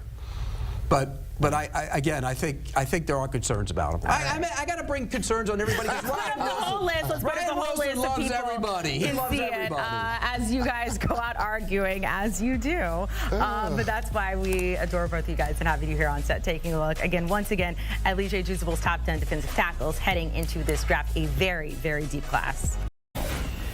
If you're just jumping into the NFL draft mix, I guess maybe when mock draft season starts, you need to get with this podcast with the first pick. Mock draft time, NFL draft time, anytime. Ryan Wilson has the With the First Pick pod, and he's back with us here on HQ. All right, we broke down some of those top-end picks in the draft, Ryan. The safety position, though, is not one that often gets talked about this time of year, at least for a first round. Before we get into your top 5, how does this safety class stack up in your eyes? It's pretty deep, and you're going to get some guys. There's a chance, Chris, that you get 2 guys in the first round, just as many as you get quarterbacks and probably running backs. So there's something to be said about that. And then there's probably going to be a run on both cornerbacks and safety on day 2 in rounds 2 through 3, because after that it'll thin out a little bit. But there are safeties of all sizes, big and small, heavy and less so, who can play the run, who can play the deep half, and that versatility we're seeing more and more of as offenses evolve from high school on up and making their way to the NFL. But I like this safety class a lot. And sort of like in years past with guys like Talanoa Hufanga, who ended up going on day 3, you're going to find diamonds in the rough, guys who can come in right away, be special teams helpers, and then come in and play closer to the line of scrimmage and be impact players in year 1 as well. All right, you don't have to sift through the sand or dig through the weeds to find this guy. Number 1 on your list is maybe the most physically impressive guy at the position, Nick Eamon-Warry. He lit up the combine. How impressive was that performance by him? I'm hearing you already. Whew. Enough said. Yeah, and we talked to him at the Combine as well, and he is a more impressive human being than he is an athlete. And the testing numbers were through the roof, crazy. He had a vertical that was approaching 40 inches, ran in the 4.3s, and oh, by the way, he's 6'3", 220. He plays every bit as physical as those numbers would indicate. Sometimes you see these workout warriors, and you try to project what it looks like on the football field. No projection needed, because despite his size, you see it here, he has ball skills. He can play in the deep half of the field. He can flip his hips. He can cover tight ends. He can cover slot receivers, and then he is exceptional coming downhill against the run. He is my number 1 safety on my board, Nick Eamon-Warry, ahead of Malachi Starks, who I love. You see him having going 17th here to the Cincinnati Bengals. They need edge rush help as well, but this would be a great start in terms of fixing that secondary. And I think there's an opportunity, Chris, that he ends up being a top 20 pick. Okay, you mentioned it, maybe a couple safeties off the board in the first round, same number as quarterbacks and running backs perhaps. Your mock draft, you have 2 safeties going in the first round. Malachi Starks is the other guy from Georgia. What has he done to say, okay, first round grade goes to him? Well, he led Georgia in pass breakups as a freshman. He was an freshman All-American at Georgia. Kirby Smart compared him to Champ Bailey. And that's just the first paragraph of his bio. That's how good Malachi Starks was when he was in Georgia. He's one of the smartest players on the field on both sides of the ball. He was arguably the best athlete on that field for Georgia last year. And that says something when you talk about how annually they have so many guys drafted in the first 2 days of the draft. And he ran a 4.5, and I say that like, okay, I thought he was going to run faster than that. He plays faster than that. He also has a track background, and if he gets past 24 where the Vikings are, and then Beeflo would love to have him in that defense, the Ravens would be an absolute nightmare for the rest of the AFC North, because then you have Kyle Hamilton and Malachi Starks patrolling the secondary, and that's a huge issue if you're another team in that division trying to throw the ball down the field. Yeah, Ravens and safeties, just something about that team, finding them. Third on your list, Ryan, is a star from Texas, Andrew Makuba. What do we need to know about him that people may not know 6 days out from the draft? It's no mistake that a lot of these safeties are typically the smartest guys on the field, and Andrew Makuba is no exception.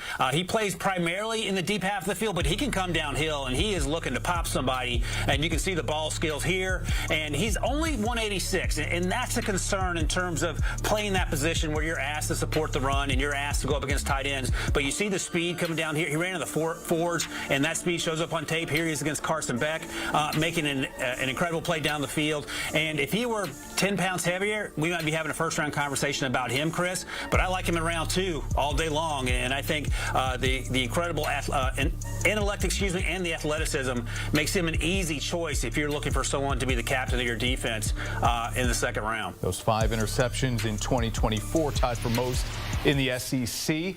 Big Ten, Penn State made it all the way to the college football playoff semifinal. Of course, all we did was talk about Abdul Carter on the defensive side of the ball, and for good reason. But someone who wasn't on the field was Kevin Winston, but he did lead the Nittany Lions in tackles in 2023, missed all of 24, or most of it anyway, with a torn ACL. Is he a long-term project for teams at the next level? Can he make an impact right away? No, he is not a long-term project. He is a right-away project. Get out there and start making plays. And you talked about the 2023 tape and how impressive he was. Only played in a handful of games before tearing that ACL. But most impressive about him, or one of the impressive things, is that he ran the 40 a few weeks ago and ran a 4.5 after coming off that torn ACL in the fall. And he plays that fast and probably a little faster once he gets 100% healthy. But he's another guy, 6'1", 215, who will pop someone in the run game. And I say that with a chuckle because he is so good at it. He has sideline to sideline mobility. He has ball skills. He has everything you're looking for in a modern NFL safety. He can play free safety. He can play closer to the line of scrimmage. And unfortunately, for Penn State and for us as viewers, we didn't get a chance to watch him because of that injury. But I think if you look back to 2023, and teams have certainly done this, there's every chance that he's a day 2 pick, and he could be a pretty high day 2 pick because ACLs aren't like they were back in Joe Namath's day, for example. Those are things you can overcome, and not only overcome, come back sometimes better and stronger and faster. And I wouldn't be surprised to see that with Kevin Winston Jr. Yeah, okay. These are your top 5 safeties in this year's NFL draft. Number 5, Jonas Sanker of Virginia, first team All-ACC last year. Also rounded out your 3-round mock draft on CBSSports.com. Is he going to be a mid to late round steal for teams? You know what? That's actually a good question, Chris. He could end up going on day 3, but he is a day 2 talent all day long, probably a mid-day 2 talent. And you don't think about, you know, a lot of great football coming out of UVA in recent years, and no disrespect to the Wahoos, but that's just been the reality of it. Jonas Sanker has been a difference maker. And again, 6'3", 206, ran sub 4.5. He plays that fast. He is physical. I described him like he shot out of a missile coming downhill against the run. He loves to hit people. You see that here. He went to the Senior Bowl, had a good week there, and I think all that stuff translates. When you're that big, that fast, that strong, you're going to be making plays at the next level. He reminds me a little bit of Cam Kitchens coming out of the U a year ago, Chris. Cam ran in the 4.6s, went to the Rams and had a really good rookie campaign. I think Sanker could replicate that, even though he tested better during the pre-draft process. Ryan, great stuff, man. We appreciate the time here on HQ. If you think your work is almost done with the draft, you know it isn't. Here's a look at the top 5 safeties on Ryan Wilson's board. Nick Emanwari from South Carolina at the top, followed by Malachi Starks, who Ryan also has going in the first round on Thursday. Why isn't his work almost done? Well, because this is a year-round project for him with the First Pick podcast available now and year-round, looking ahead to the NFL draft. Welcome back to CBS Sports HQ. This next segment, buckle up. We're going to have a lot of fun. It's always fun when we're talking O-line with the upcoming NFL draft, just about a week or so away. Here's a look at Mike Renner's top 5 offensive tackles coming up in the draft. No surprise to see Kelvin Banks Jr. at the top of that. He had a great season out in Texas. We're going to grade these guys, talk about their strengths, and maybe mention a guy who is not on this list as we welcome you back into our CBS Sports HQ studios. Haley Sutton, happy to be joined by Mike Renner, Kyle Long, and we got a new face in the building. Mitch Morse joining us. Mitch, how's it going? How's it feel to be sitting next to a fellow O-lineman here? It's a good breath of fresh air. I mean, we've been doing the domestic life pretty heavily for the last 6 to 8 weeks, and my wife kicked me out of the house, and these guys let me tag along, so I appreciate you. So you're ready to get going. This is a good crew to do it with. We are breaking down the offensive tackles coming up in next week's draft. Mike, you gave us a list of 5, but our first player we're actually going to talk about just outside that top 5, of course, in Will Campbell, the tackle out of LSU. He got a lot of knocks for having short arms, which I think is really funny, but nonetheless, just allowed 5 sacks and over 1,500 career pass blocking attempts. Why just outside the top 5? Well, because he's a guard for me. He's the #1 ranked guard on my board. No slouch being that. Obviously, sitting next to this guy right here, I don't think he's going to argue too much. But he just, I see him when he's in a phone booth, when he's right up next to guys, that's when he's at his best. He is a dog one-on-one in those scenarios. And then he does have, it's not just the arm length, he's got a thin frame too for an offensive tackle. He would have the smallest wingspan of any starting tackle in the NFL. People just worry about that. So it's going to limit what he can do against speed rushers and limit what he can do against guys who have great length at the NFL level. But on the interior, I think he's going to thrive. I think he could be an all-pro guard. Very good tackle, but I think that ceiling is higher. I'm in agreement with you. I think day one, he can be a guy that comes into a room and is an absolute butt whooper there on the offensive line, on the interior, because he was born. He's got that predisposition. He's got that temperament that you look for in an interior offensive lineman. He likes to be a dog, as you put it. I also think one of his biggest strengths is his flexibility, his recovery. And Mitch, you can speak to this. It's not always how you start reps, but how you finish it. He does a great job keeping his contact balance, his feet in the ground. He does a great job of it. I think it'll translate to the National Football League. Listen, as part of the short arm gang here, I think a lot of people put too much into this. The guy can play football, whether it's guard or, listen, pal, come on in at center. You got it all. And if you can play football in this league, you'll find a way to get around. And he reminds me a little bit, Brandon Scherf was the #5 overall pick back in 2015. He was a tackle his entire career at Iowa. I don't think a lot of people cared too much that he couldn't play tackle at the, or that he didn't play tackle at the NFL level, because for the Commanders, he was an all-pro sort of guard.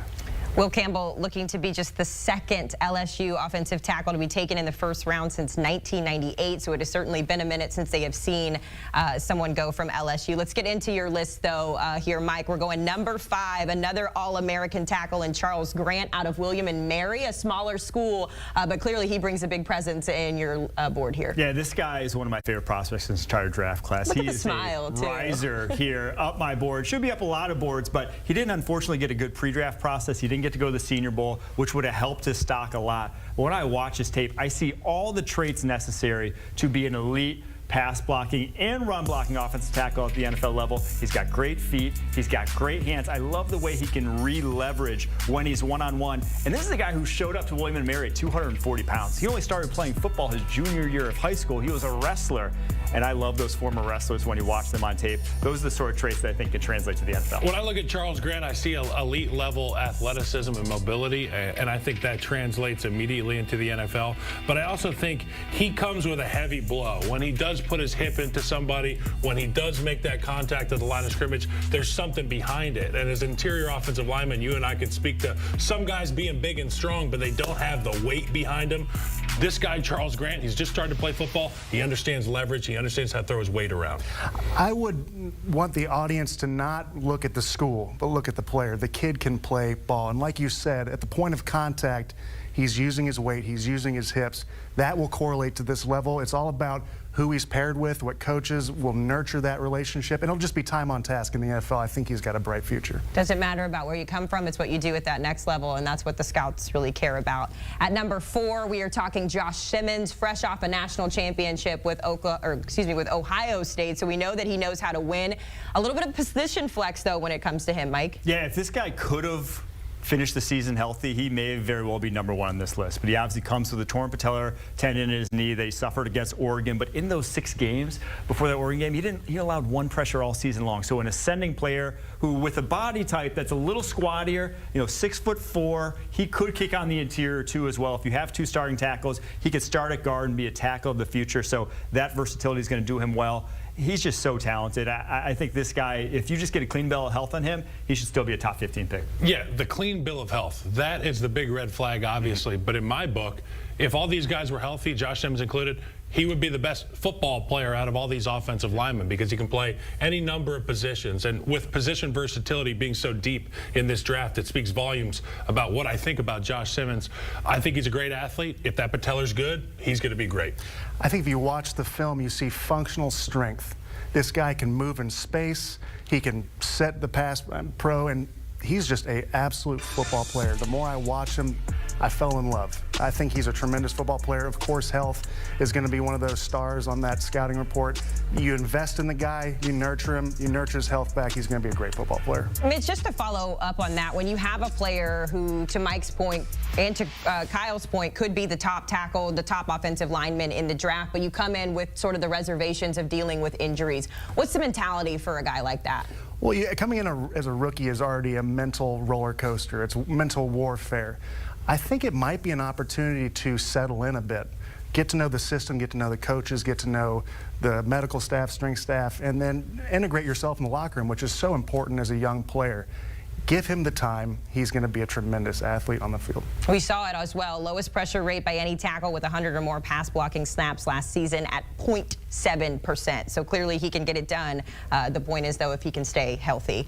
We move to number 3, Josh Connerly out of Oregon. Another guy with a low pressure rate there as well. But obviously the biggest thing there is he kept Dylan Gabriel up and protected this year. Yeah, I watched him a year ago after his sophomore year, and I was like, you know, good athlete, but he's kind of just developing. Looked like a real project. By the end of this past season, he had a lot of tools in his toolbox. I'm like, oh, this guy knows what he's doing. And he is one of the twitchiest athletes in this tackle class. Not just his feet, but with his hands. It all moves fast and in a hurry. And at the NFL level, once you get there, everything else is going to move faster. So that's a trait that bodes you well. And then you love the ascension. Like, I like the guy who's put in the work to get better from last year to this year. If he just keeps on that sort of trajectory, the sky really is the limit for this guy. You know, and sometimes when you look at these top-ranked teams, great offenses with great quarterbacks, the ability to get the ball out, sometimes these sacks allowed numbers are inflated because the ball's out so quickly, you just go out there and breathe on the D tackle, next thing you know, or the defensive end, the ball's out. But to your point about having the tool bag, the things that he can draw from to get these rushers blocked, it's like what I liken it to a defensive lineman or an edge rusher coming out of the draft. When they don't have one move, but maybe 2 or 3 that they can rely on, there's a number of ways they can win. And for Josh Connerly, the future's bright. He does have that NFL-ready skill set already. If you're talking about just pass protection for this young man, he's got the tools, like you said, and he's got a plan. He can recover. He can do it all. I just think the more I watch, the more I fall in love. Sometimes that's all it takes. You just got to see him as you take a look here at the numbers. Pretty good size as well, 6'5", 311, and of course that 5th in terms of his position ranking. Let's go to the SEC for number 2, where we talk about Armand Membu. He had, 30 straight games dating back to week 10 of the 2022 season. That led all the way up to this year, and of course he sat out of the Music City Bowl. So my point in saying all of this is that availability for an offensive lineman, this guy has it, Mike. Yeah, this guy, we throw the term freak around a lot in the draft process. He qualifies. It is special athlete, 4'9", 140 at over 330 pounds. That guy is moving, and it shows on tape. His ability to make the backside cutoff for a big jumbo offensive tackle is elite, and you see it when he tracks down linebackers or cornerbacks, pulling to the edge. And then in pass protection, I don't think he's as polished as maybe even some of the guys we've talked about, but you can't go through him. You know, he is not a guy who you're going to be able to bull rush consistently. His anchor is unbelievable, and so that's a great starting point in pass protection for an offensive tackle. I think he has things to develop and work on, but the traits that he has, no one else in this tackle class can match. Yeah, the guy is made from a pillar of stone. You know, there's some teammates I've had or guys I've played against, and they walk by you and just go, oh my God, what happened to you? What did you eat for breakfast? That is Membu for me. And the other key thing, explosion. And you can't teach it, you're born with it, and this guy has it, okay? And when he plays with extension, he has that will to finish players. You can just take the soul out of a defensive line. You can see it on the screen there. NFL teams fall in love with a guy like that, a culture guy, but a freak show as well, Mitch. Well, there's something about that black and gold that he wears that just makes me fall in love. Listen, not only is he a Missouri Tiger, and I've got to talk to a few people, he's an exceptional human.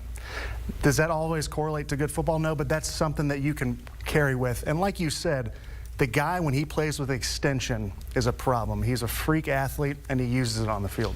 I love giving your school a shout out as well there. We always love to see a Missouri Tiger up here on our set. Let's go to our #1 offensive tackle, according to Mike Renner. No surprises here, guys. Kelvin Banks out of Texas missed the championship game, the SEC championship game with an ankle injury. But other than that, Mike, he has truly been top of the class at his position. Yeah, 3 years of starting at left tackle ever since his true freshman year there at Texas. Only 34 pressures allowed on 1,544 pass blocking snaps in his career. The guy has been ultra consistent. And what I love about him is his feet. I think he has the best feet in this draft class. His ability to match and mirror, whether it's in pass protection, whether it's in space, is exceptional. And you just see him able to locate consistently.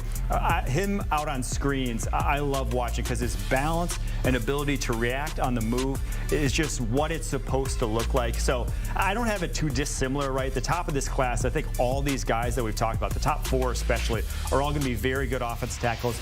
I just have Kelvin Banks because I think he's just, right now, by a touch, the cleanest.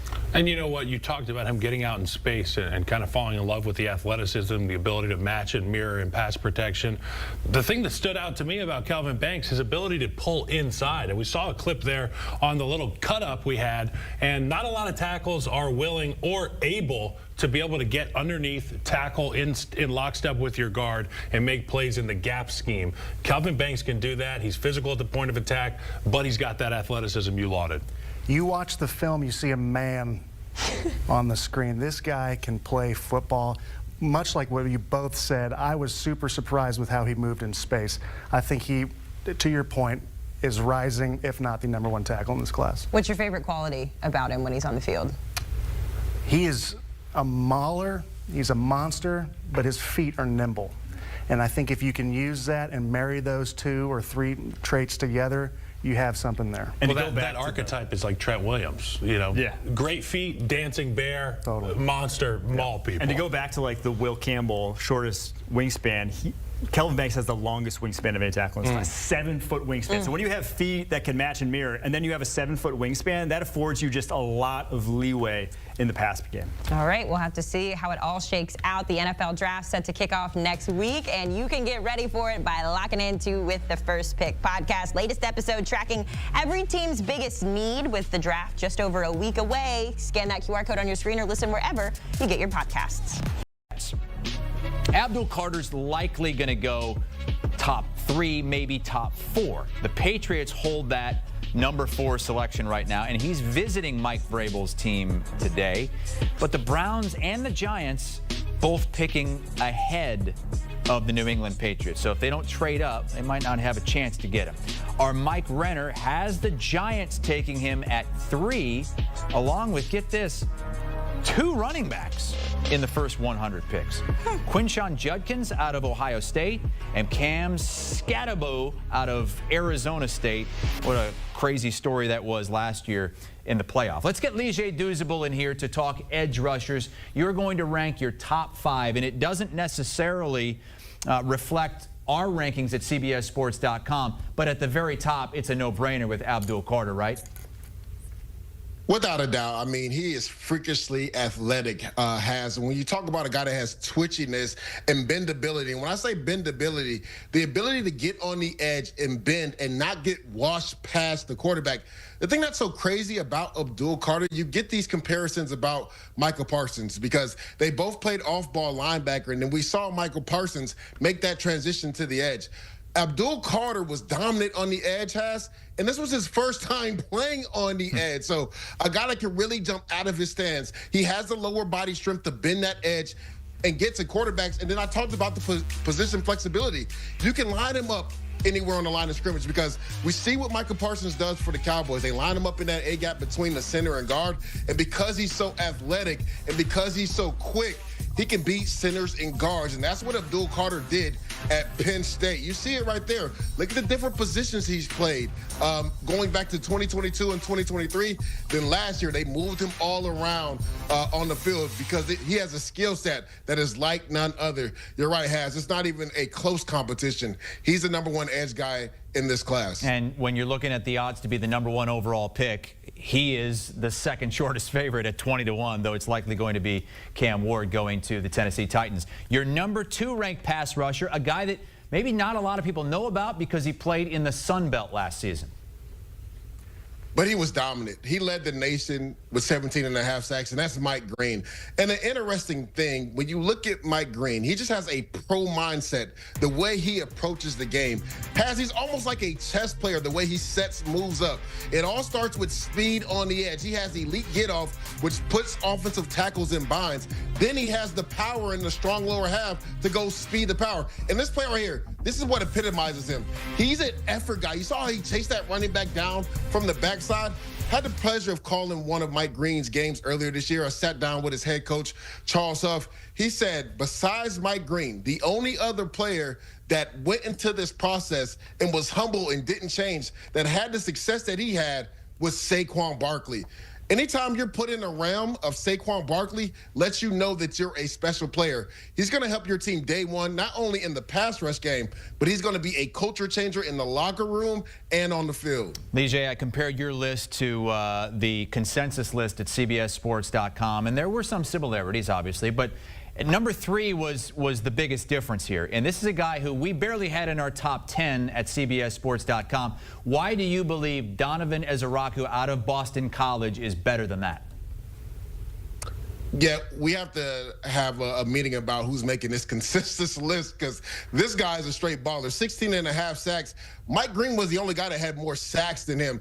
He's just a slippery rusher, has a nice counter inside move. I know people were worried about him in the run defense, but as the season went on, he played really well against the run. Just go back to that North Carolina game, as North Carolina has one of the best rushing offenses. Obviously, they have Omarion Hampton at running back, and he was dominant not only in the pass rush game, but in the run game. Again, a slippery blocker, just knows. You see him right here with the spin move inside. He gets the sack, but he just knows how to take away that punching surface from offensive tackles. He flips his hips really well, fluid in his hips to bend the edge and get to the quarterback. I think he's going to be a guy from day one that helps you on third down packages and turns into a really good starter for a long time. I'll let the website guys know that you're looking for him and you want to have a talk about these edge rusher rankings. Let's get to number 4. It's Nick Scorton, who had a monster year at Purdue a couple of years ago, led the Big Ten in sacks, then went to A&M. The numbers came down a little bit, but Lijay, that top line speaks for itself. First team All-SEC. Yeah, you talked about it, didn't have as much production with A&M, but he also played with a lot better defensive line at A&M, so those guys were making plays too. But his game is based on physicality and effort. You see it right there, screenplay. See him how he gets out to the numbers and gets that tackle for loss right there. But it all starts with physicality. He's probably the most physical edge setter in all this draft. When you try to run the ball his way, good luck. He knocks the offensive tackle 6 yards back in the backfield, and he gets tackles for losses. He's also a very savvy player. So if you try to overreach him, he's just going to go underneath the block and make a tackle for loss. He's a guy that kind of reminds me of Brandon Graham. They have the same type of body structure. He's low, built to the ground, strong legs, physical guy at the line of scrimmage. Again, Nick Scorton's game is based off of physicality. He's going to be another good player. And he got that first team All-SEC nod over your number 5 guy, a name that we know well because he was a performer for Georgia the last several years. It's Mykel Williams. How do you see his game translating? Yeah, and the interesting thing about the last 2 guys I'm talking about they're only 20 years old. So the upside is significant there. And Mykel Williams, at times at Georgia, they kind of played him out of position. They played him in the inside eye of that offensive tackle. I think his best position is going to be outside as a prototypical 4-3 edge guy. Now, he does have the versatility to kick inside and rush the passer because he's 6'5", 260 pounds, but has 34 3/8 arm length. So he has very long arms to get offensive tackles off balance, knock them back, play with good extension. Again, has a high upside because he's so young. You see, that was his best game versus Texas. You see, he had an ankle injury earlier in the year, bounced back from that, had a spring in his step versus Texas. He's a guy, again, high upside, only 20 years old. Kind of reminds me of Trayvon Walker, a guy that came out a few years ago from Georgia. That's Lijay Douzable, former edge rusher himself in the NFL, and now ranking them here for us at 1 through 10. We didn't hit everybody, but Shamar Stewart is another guy he's really high on, along with Elijah Roberts out of SMU. We got the draft coming up a week from Thursday, that's the first round. Friday, rounds 2 and 3, and then Saturday, everything else. With the First Pick podcast, right now they are still in the process of going through each and every team and doing a full 7-round mock draft.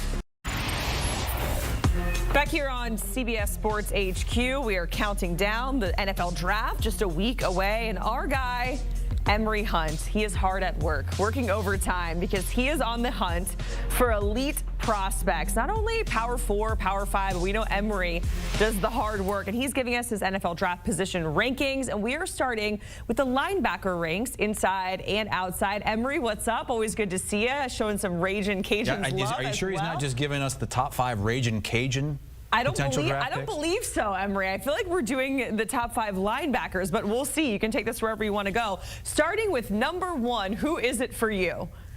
It ain't Casey Osai of the Ragin' Cajuns. The only reason why I'm dressed up like a Ragin' Cajun is because over on YouTube, our CBS Sports YouTube channel, we're doing that mock draft. I'm going in as a GM, totally unbiased. So I am not going to pick that many Ragin' Cajuns in those drafts. But number 1 linebacker, we have Carson Schlesinger of UCLA. The reason why I like his game, I got attracted to what he does on the field because of how well he played versus Iowa and Caleb Johnson in that run game. This is someone that was legitimately all over the field, and he does a great job on both ends of defense. Not only can he cover, he's able to flow fluidly through zone, but he also triggers down really well versus the run.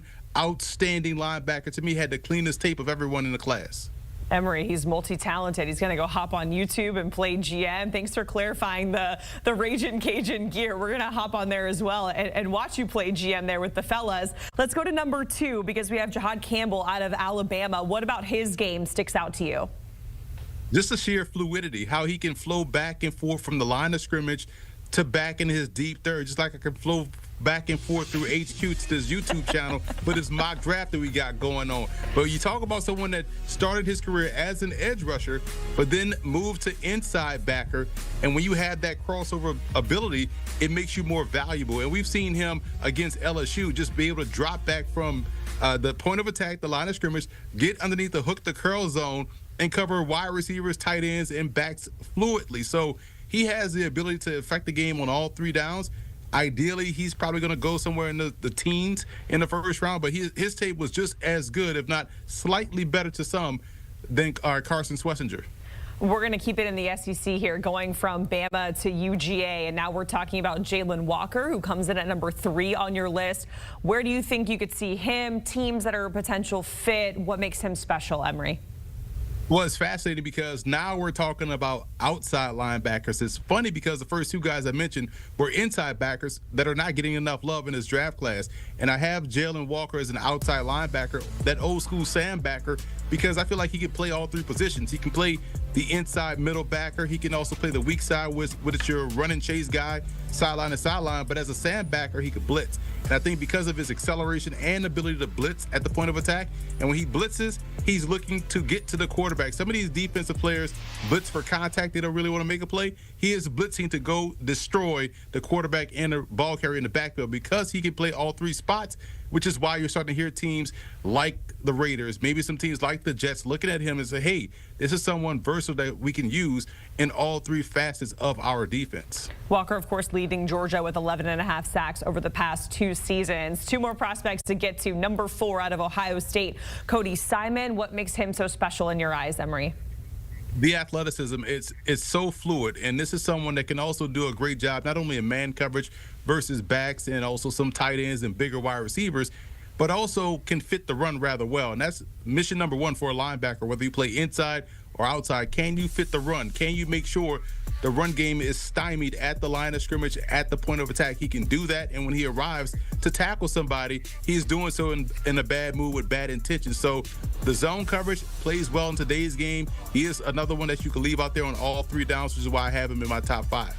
All right, finally, number 5, Colin Oliver out of Oklahoma State. Emory, what sticks out to you about him, and how do you think his skill set is going to transition to the next level?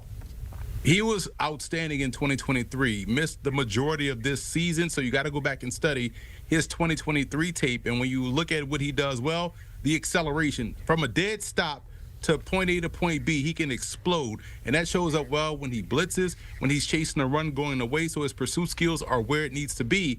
And in coverage, that also yields itself to him being able to carry these running backs down the rail route or these, wheel routes or tight ends up the seam. He's a tri-threat type of linebacker. Go and watch his 2023 tape. You get a good familiarity of what he brings to the table and why he was talked about a lot coming into this season. Emery, we certainly appreciate it going through your linebacker ranks inside, outside. We certainly appreciate it. And best of luck on the mock draft, Emery. I don't know if best of luck is the right phrase. Like, do you need luck to go in Emery and succeed doesn't need luck. He's going to be just fine.